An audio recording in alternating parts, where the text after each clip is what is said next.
Hey guys, welcome to another episode of Talking Trucks, and today we're going to be talking about the dinosaur in the room, of course, or is it gorilla, which is not Mr. Truck, not Kent, not myself, but the fact that Ford just unveiled the brand new 2021 F-150. So with me as always is Mr. Truck, Kent.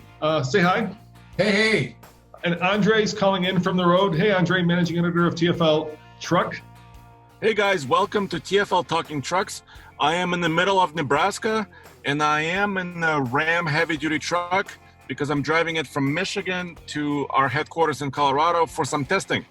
And on this week's episode, we thought it was so important to get Andre on because it's not that often that a new F-150 is unveiled. So what we're going to be doing is talking about the features that Ford added to the truck, and we're going to find out whether Ford did enough to compete because, let's face it, we are living in interesting times when it comes to new trucks, specifically the electrification of new trucks. So let's get right to it. The big news, of course, guys, is let's not put it off. The fact that Ford now has introduced, drumroll, a hybrid truck. Yes. You want to talk about that, Andre? Yeah, heck yeah. And they introduced a new marketing name for it. They called it the Power Boost. Power Boost. Yes. Power Boost.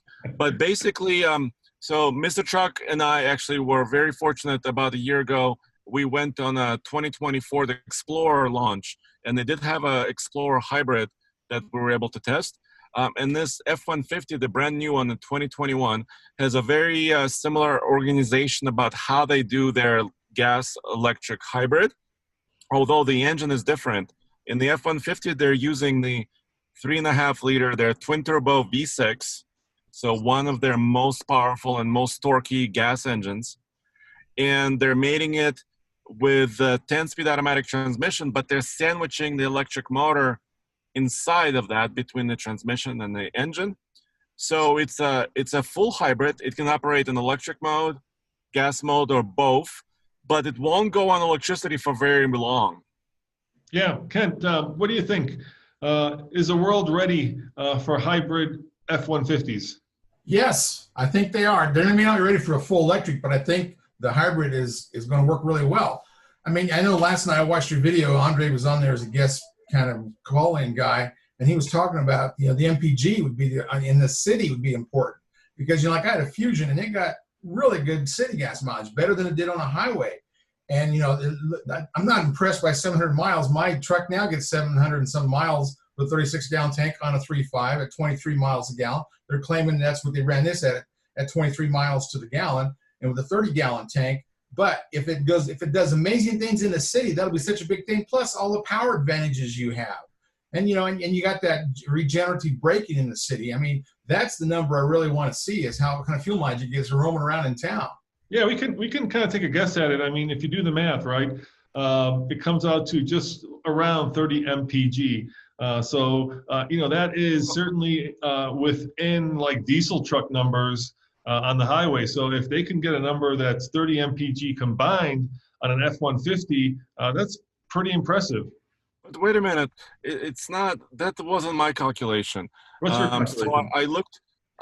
All night, I couldn't sleep. I was poring over the specifications on a new truck. I mean, oh my gosh, it's very important, obviously, because it's the best-selling, currently, the F-Series is the best-selling truck. And they said that the hybrid, the Power Boost truck that they're introducing has a 30.6-gallon fuel tank. And then they said 700 miles approximately is what they thought the range would be. That only works out to 23 mpg if you divide them. Right, right. So, I don't know what that number was. Is it combined? They didn't quite say. It wasn't very clear. But I think what Ford is doing is a couple things, right? So they're trying to balance the capability of the truck, of the hybrid, because they did quote at least about a maximum of 12,000 pounds of maximum towing. That didn't mention payload. And they're trying to balance that with the cost of the truck, obviously. It's because it's going to be available across the entire range of trucks from XL to Limited, right? Is that the case, Mr. Truck? Yeah, exactly. So that's why I was saying 23, which is mine. I get that now. So I don't think they're telling you what the combined is. I think that was going to go up. That's one of those secrets they release later.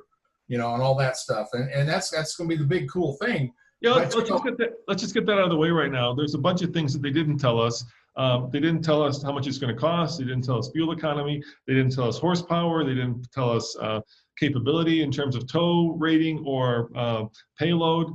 They did say it was going to be available sometime when. They weren't specific about it, right? I'm expecting sometime in the fall because we know from the fact that they're retooling the factories now that usually takes about a month. So we're guessing maybe in the fall. So those are the things that we don't know. But the things that we do know are that they're not really changing the engine lineup, right, Andre?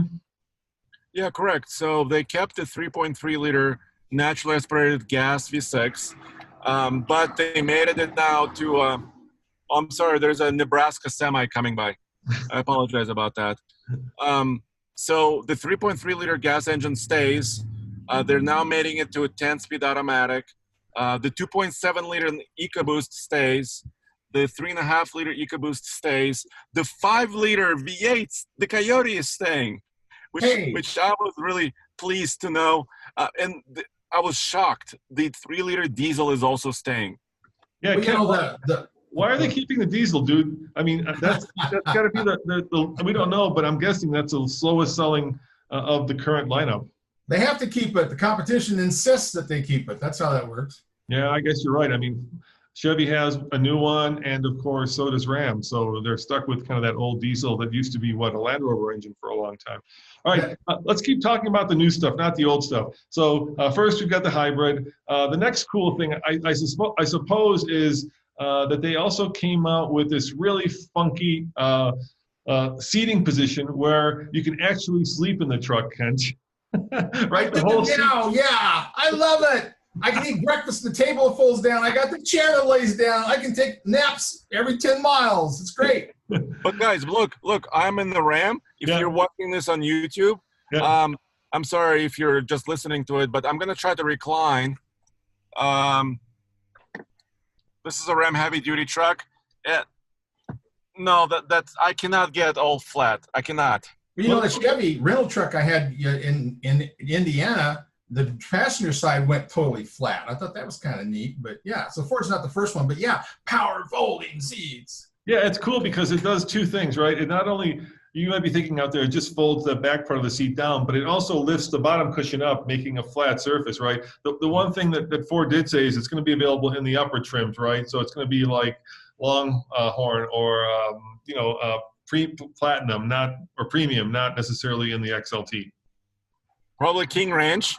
King Ranch. King Ranch. I knew I got that wrong the second I said it. But then they got some kind of an upscaled XLT now, they call it, which they can include some more things in there. But yeah, they're changing the models a little bit. Now, before I forget, that 5 liter, that Coyote engine, they're now saying it has cylinder deactivation. Is that the first truck engine they've ever had with that? Because they were staying away from that. Yeah, Chevy's had some issues with it reliability-wise because, of course, Chevy does that on a lot of their power plants. So I think you're right. I think that's the first time I've heard Ford actually do cylinder deactivation. Andre, does that sound like the first time for them? Yeah, for the truck. I think they've done it on other vehicles, like maybe some car engines in the past. Yeah, my old Lincoln Continental had cylinder deactivation, but it wasn't on purpose. Yeah, it was more spark plug related. But I think what's happening here is obviously every manufacturer is pressured to be more efficient, right?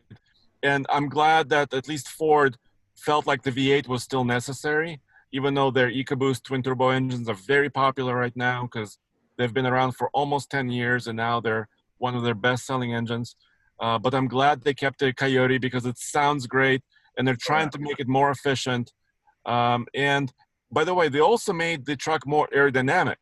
So talking about efficiency, even though they didn't disclose any EPA numbers, they talked about the chin that comes down, right? So that's a Ram feature, actually, that Ram first introduced. I shouldn't say it's a Ram feature, but Ram first introduced it in the 2019 Ram 1500, where at speed, there's a powered little air dam that comes down, makes the truck more aerodynamic. Ford is using a similar feature. It may work in a slightly different way, but a similar thing to make it more dynamic, more slippery, and also more efficient. And they got active grill shutters too. And that's such cool to watch that dam go up and down. The off-road guys will love it. Hitting curbs will love it. It's awesome. Hey, Ken, what do you think of that new folding gear selector lever, right? So what it is basically is you can take the gear selector lever, which is now located in between the seats, and you can fold it down, and then you can take and flip the armrest forward, creating kind of a flat workspace for like your computer. I thought that was really slick. Did you like that? Is that something? Yeah, I mean, they can do the same thing with a column shifter, not have to have a folding gear shift. But the reason they have that T shifter is Steve McQueen and Bullet.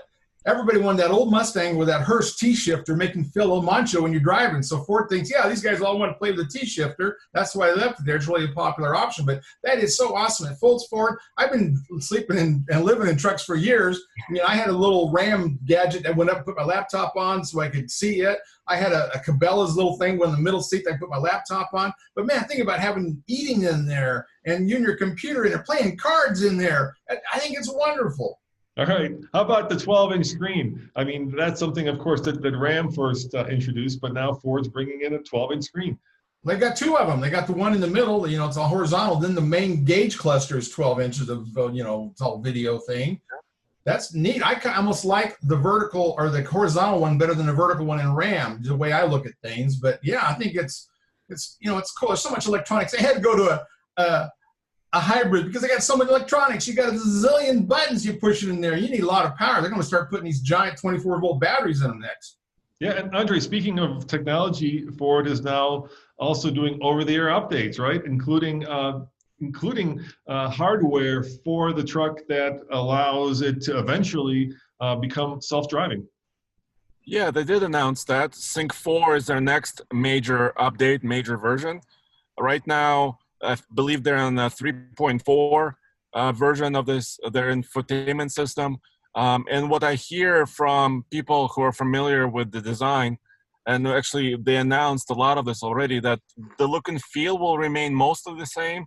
Obviously, the different screen sizes will differ from vehicle to vehicle. I'm glad they're going they had to get a bigger screen, right? They couldn't, because Ram already has a 12-inch screen, although in a different orientation. I think Ford really had to step up, but not just with screens. They had to step up with interior quality, design, layout, all that stuff they had to do. Yeah, and I think they did it. I mean, we didn't get a chance to get hands on the truck, but looking at the video, it looks much more upscale than the last version of it. Now, I'm holding up this giant Ford pen because Why? Because Ford now has thoughtfully found a place for me to store it in the tailgate. Right, we got tailgate wars going on, and now Ford has come out with this, let's call it the Leatherman of tailgates. Did you see that, Kent? I mean, all this stuff you can do on the tailgate. Yeah. They call it Leatherman. I mean, that's, the tie ends I like to go across the tailgate. And you want the tie ends you use for bottle opener. Like, I don't really need that. But anyway, and yeah, they got a ruler on there. They've got places to put your C-clamps so you can chop up all your wood. I mean, yeah, they got a place to put your your iPad, your pencils, your cup holders. Yeah, that's awesome. Man, that puppy goes power up and down. You can't beat that. It can. But do you think, Mr. Truck, is that just gimmicky? I mean, the only feature I really love is that you can actually properly clamp a piece of wood and cut it. I think that's really cool. But do you really need to put your pen on the tailgate? Look, they also got a map of Detroit in their sport models. Like, who needs that? And just like a Ram, they have that thing so you can show how to do the angles of your trusses when you build a house inside the console. Who needs that? I mean, it's just so they can keep adding to the list of all the new things they've added. That's how that works. But, yeah, it's kind of nice, but it's not like I paid money for any of that.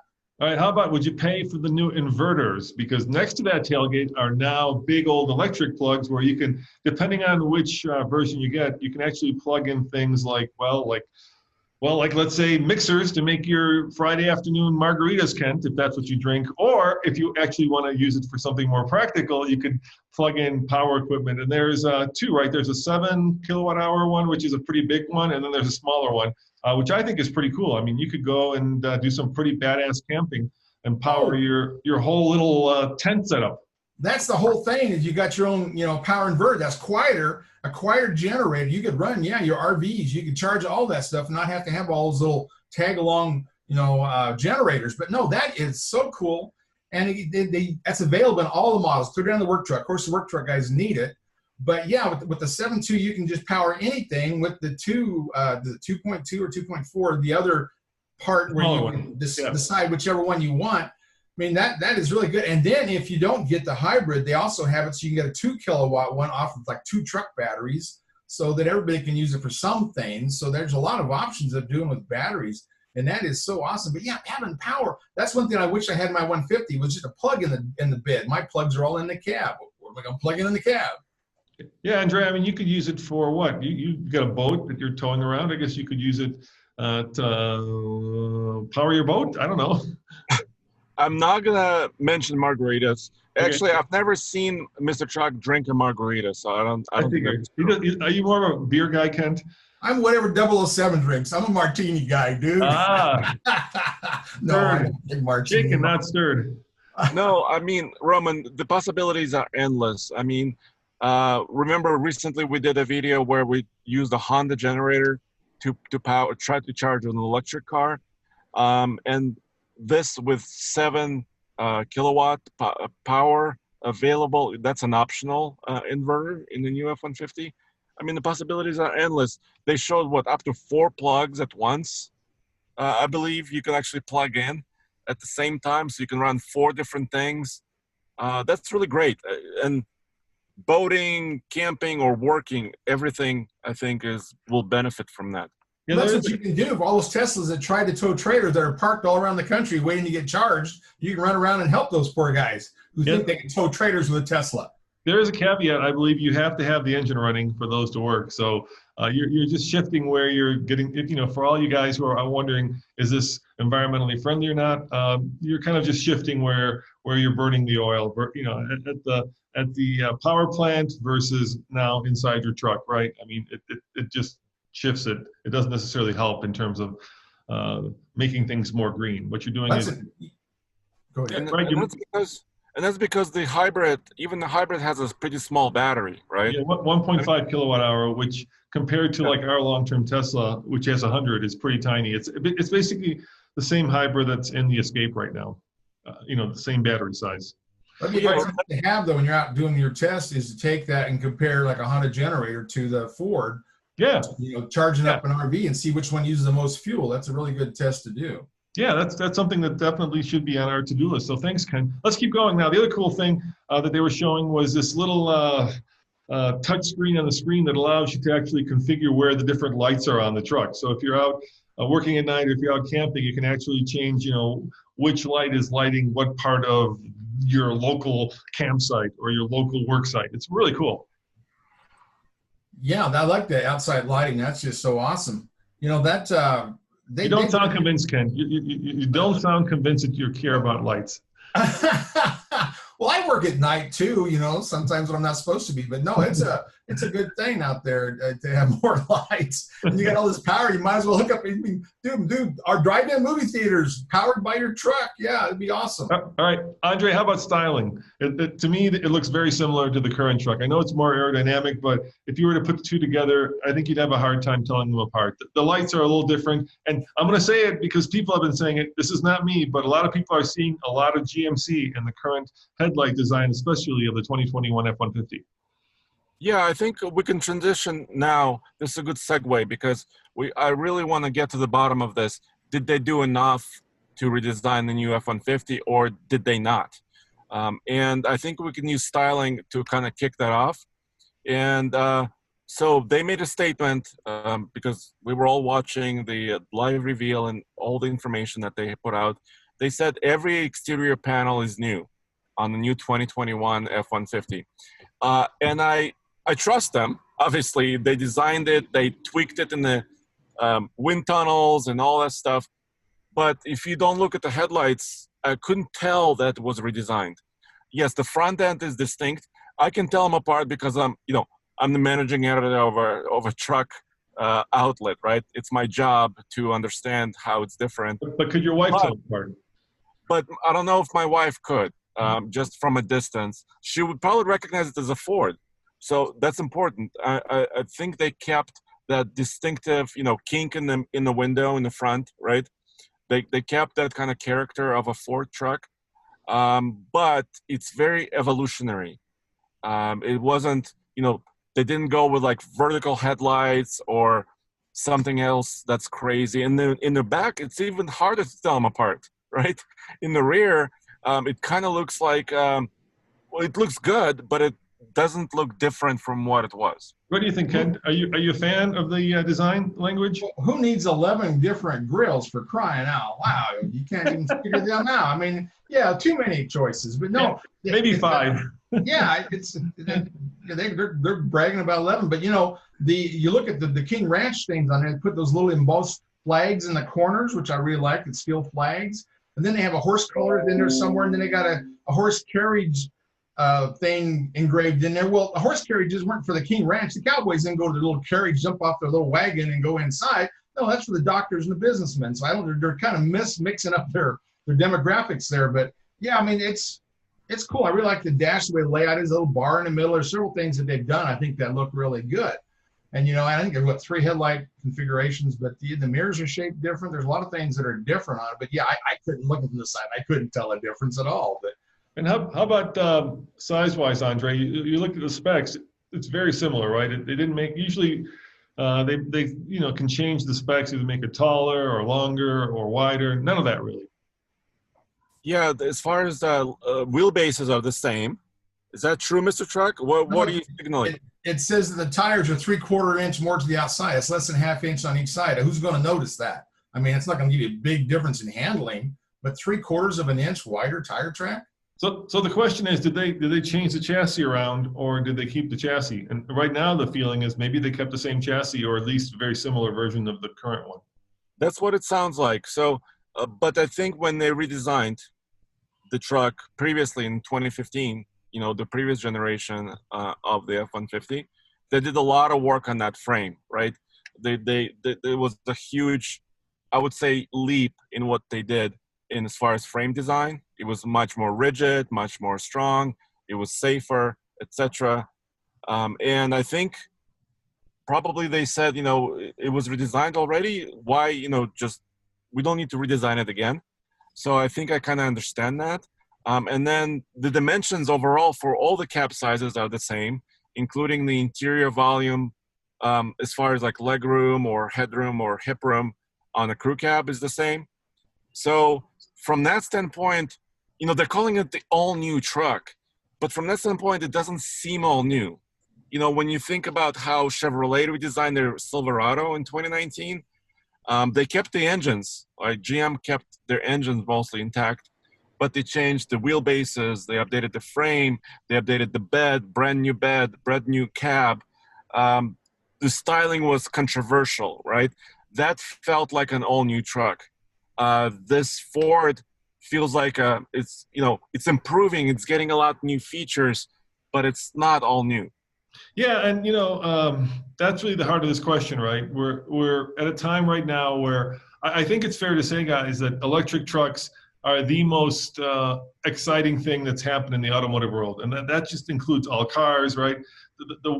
We spent the last 10 years covering cars and trucks, and I've never seen as much excitement around anything like the Rivian, which is the new electric truck that came out 2 years ago in LA. And then I thought you couldn't get any more excited, and then the Cybertruck hit, and everybody completely lost their what.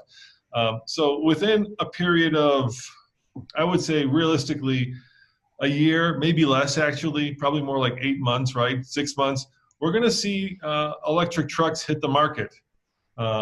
And then the question becomes, did Ford do enough to maintain their leadership? What do you think, Kent? I mean, with Rivian rolling out a truck yesterday, also the new company, Lordstown, said that they want to be the first to have the first mass-produced electric truck on the market starting at $52,000. Tesla's going to have theirs out now, probably in about less than 2 years with the Cybertruck. And I'm just touching the beginning of this, right? Chevy's going to have a say in this when they unveil their Hummer electric truck, whenever that happens. Do you think that from that perspective, Ford did enough, or are they going to lose market share? Are people going to be like, yeah, I like the F-150, but I'm going to go try Rivian? Well, you've got to look at the big picture, and see that's what everybody keeps forgetting is how Ford was ahead of the game there. That big cab, they've had that for what, 10 years? Yeah. I mean, everybody else jumped on board, but Ford's had it. Brake controller, they had that back 2005 before everybody else did it. You know, a lot of that stuff, they're way ahead of the kind of towing mirrors that they have. So people are now catching up to them thinking that Ford's behind. Well, Ford was ahead of all that. But, you know, now they're trying to do the small things, just like, you know, under the back seat, it's got that storage now. Like the Super Duty already has several years now. But mine, I had to add one from SEMA to put it underneath. You need to have the stuff to stop rolling out from under your seat. Now it folds and it locks and does all that. Same way with it's got a 2-door glove box. What Chevy had that 10 years ago. I mean, there's some things they're catching up on. Most of the time, they're leading the pack, so it looks like they're behind when they're really ahead. So you're saying people are gonna stick with the Ford and not roll the dice on the Rivian when it comes out. Let's say February of next year. I think for a while, there'll be a few rich people out there who've got nothing else to do who buy those electric trucks, you know, for write-off on their taxes and all that stuff. Depends on what their GVW is. But, you know, yeah, I think, and that's why you got to be careful when you change the whole truck because you have people liking that. I mean, this is actually a good-looking body, and it has been for several years. If you go and do something dramatic, you'll have to make that what's that one called that Ram keeps making? That's the heritage model. See, that you avoid making these heritage models if you keep a model that people really like. And there's no reason we can't have a truck look the same for 10 years, not quite like Toyota and Nissan. But I mean, you know, people like the look. I like the look. I mean, I'd hate to have it really mess it up because that happens sometimes. These design guys, go look at the Chevrolet heavy duty. It took people a year to start liking the look of that. And that's the danger of it is getting too dramatic.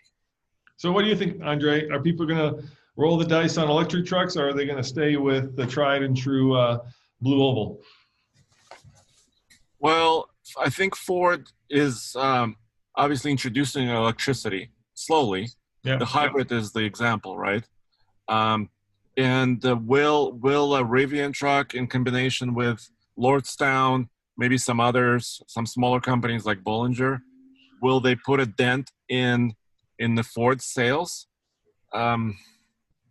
It's hard to say. I think it depends on the price point and kind of capability of like the Rivian, for example. We haven't driven any of these trucks, by the way. The Rivian or the Bollinger or, you know, the Tesla. Of course, there's only like 2 prototypes in the world, maybe. I did get to ride in it. Does that count? Oh, yeah. You look cool in that vehicle, buddy. Golly.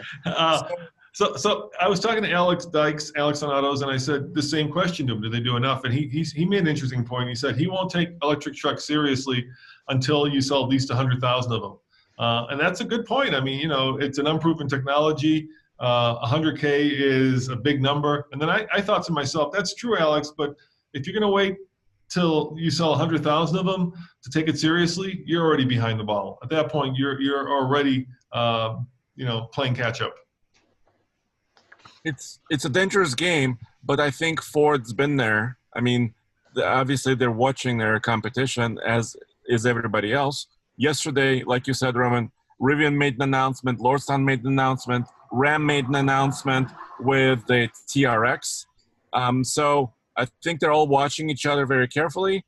And as soon as somebody says, you know, I can tow 13,420 pounds, somebody else will say, I can tow 13,425.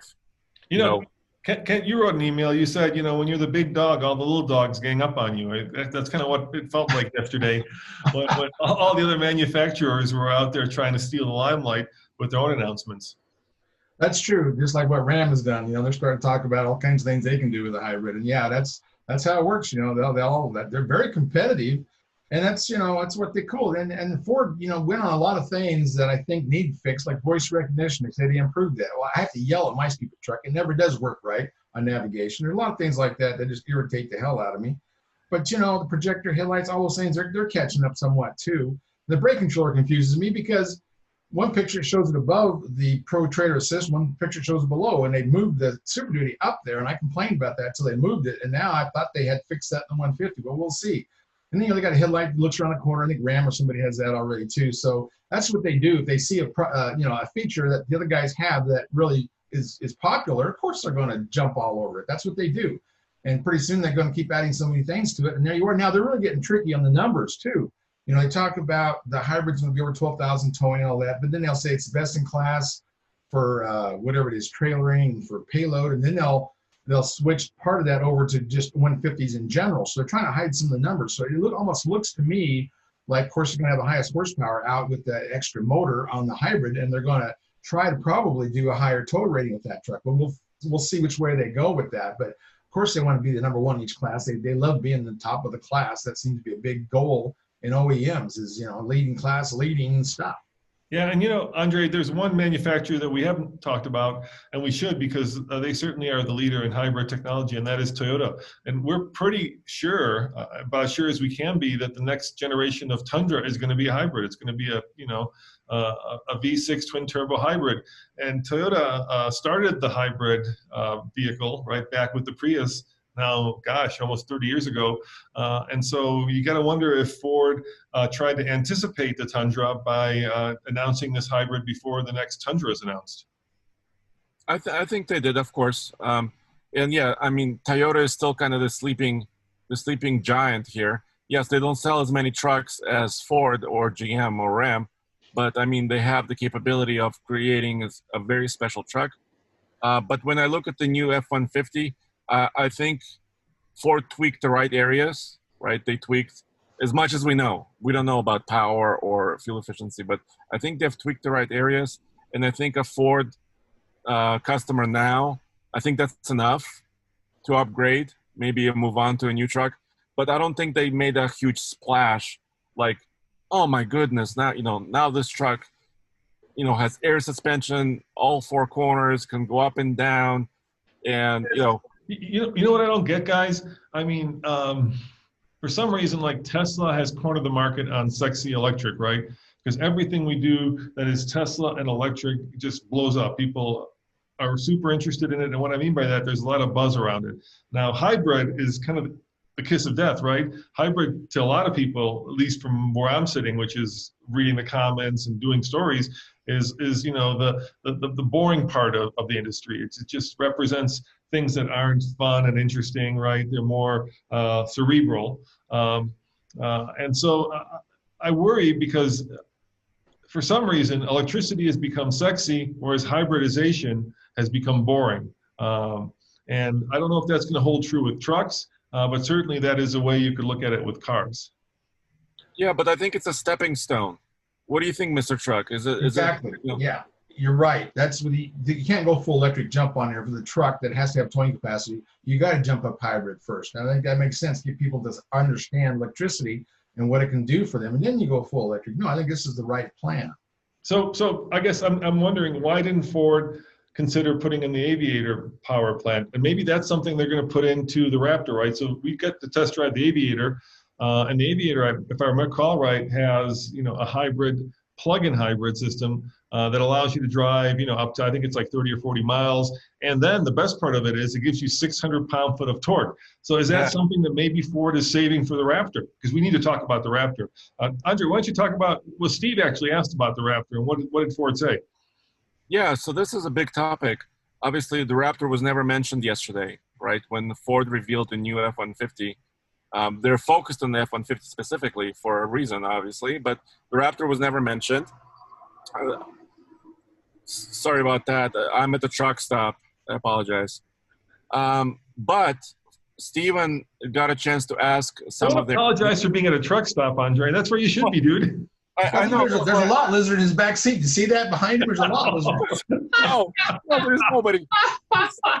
There's nobody here. I'm just apologizing from the sound perspective. The sound is not, perfect, but there are a lot of cool trucks around me. Anyways, Steven got a chance to ask Ford directly, is the new Raptor coming? And the answer, as close as I can give you, without changing the meaning, they said the Raptor will be there. We're not talking about it now. Yeah. So they didn't say it's going away for a year or two, or it's coming immediately, or it's being built now. They didn't want to go one way or another. Obviously, it's on purpose. But the TRX is coming. So TRX, obviously, they said it's coming this year. And for those of you guys who aren't familiar, the TRX is Ram's version of the Raptor, sort of kind of with the Hellcat power plant. So up to 707 horsepower. Yeah, and from everything we know about the TRX prototypes, this is the Ram TRX, or also known as Ram Rebel TRX.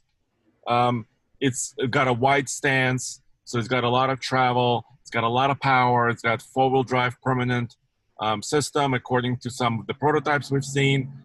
It's got, like you said, a Hellcat engine, and a lot of capability and a lot of potential to really go head-to-head against the Raptor. Yeah, yeah, and so I'm thinking maybe I'm a little crazy, but maybe that's the next step for the Raptor. Maybe you're going to take the plug-in hybrid out of the Aviator and put it into the next Raptor. And usually, what happens with the Raptor, at least what's happened in the previous generations, is that it has gone away for a year while the new F-150 rolled out, and then they brought it in like year two of production. And this year, we don't know if it's going away, but we do know that Ram announced yesterday that the TRX is coming late summer. So if the Raptor goes away for a year while they switch over model years, that just leaves like green fields for the TRX. And I don't see Ford doing that. I just don't. Ford is so competitive, especially with trucks, that I can't see them walking away from the Raptor when after 10 years their biggest competitor launches their truck.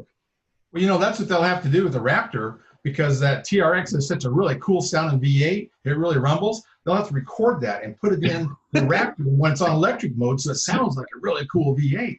But Yeah, that'd go over well with Ford fans. The TRX sound. But Mr. Chuck, tell us all the secrets. Do you know, is Ford hiding a V8 engine somewhere under covers? Are they going to put the 7.3 into the Ford F-150? Wouldn't that be badass? They're bringing back the V10. They're going to go crazy. Yeah, no, there's all kinds of terrible things going on. No. I remember back when I saw some of the prototype Raptors, a decade ago, and they had the 054 in their, what was that, little Lightning, and they were putting ice cubes on top of the intercooler to cool it off. They had a whole thing with air conditioning ice cubes, and I was running a track running around those. So, yeah, they're always up to some crazy thing. You never know what they're going to do. All right, so let's wrap this up. I'll start with you, Andre, and I'll come back down. Did Ford do enough? Yes, no, maybe. And if maybe, what did they not do that they needed to do? I'm gonna say no. I think they will maintain mostly their sales, but I guess maybe I had high hopes. I was really hoping for some, maybe a hydrogen fuel cell F-150 or something else that they could pull out and really go after the market. So my answer is no, they did not do enough. No military grade hydrogen vehicle power, right? All right. How about you, Ken? Yes, no, maybe. Yes, I think they did. They may be small things you got to look at, but it's like a lot of vehicles. Ram did that with their truck when it came out. It took a while to figure out all the things that were different, and that's why they need us to explain all those things. So no, I think it's really good. I think there's enough stuff in there that's really cool. Trying to please all the markets. They went to a taller diameter tire. It's what's better for off-road, better cushion on off-road, and the air dam thing. They're trying to be one for everybody. So whatever your hobby is, you can do it. And they made a lot of improvements. Now like on my truck, 90 degrees outside, you stop start and you're hot because half the air goes away. Well, this generator, if you get the hybrid one, it doesn't go away. It's a belt-driven starter now. So there's several things that are small enough that you will notice if the salesman explains it to you or we explain it well enough. So I say yes, I think they did enough. I'm surprised. I took more notes on this deal than I've ever taken notes because I couldn't video it. But man, oh macro, I got a whole book of notes on what they did change on it. So no, I like it. There's a lot of things in there just enough to get interesting, and that hybrid really makes me excited. All the things I can do with that power, and the extra horsepower, and what that translates to towing. I'm excited to see what 100% torque can do off an electric motor in a pickup. I'm going to say yes to current Ford F-150 customers. I think if you're already an F-150 customer, certainly the hybrid, and if not that, then the fact that you can plug your house into it now gives you a reason to go and trade in. I'm not sure if they did enough to convince non-Ford truck buyers. And of course, if you're a Chevy, Ram, Toyota, or Nissan guy or gal, you're probably going to stay one of those. That's the way it is with trucks in America. Well, guys, thank you very much for listening and watching. Ken, thank you very much for your expertise. Where should people go if they want to find more Mr. Truck reviews? Well, MrTruck.tv or MrTruck.com. Yeah, just go to all of them. All right, there you go. And Andre, when are you going to get your butt back here? We need you back here in Colorado, not in the truck stop in Nebraska. Come on back. 4 hours. I'm on my way. All right. Well, guys, thank you. And remember, come back next time for more Talking Truck. See you guys next time. Ciao.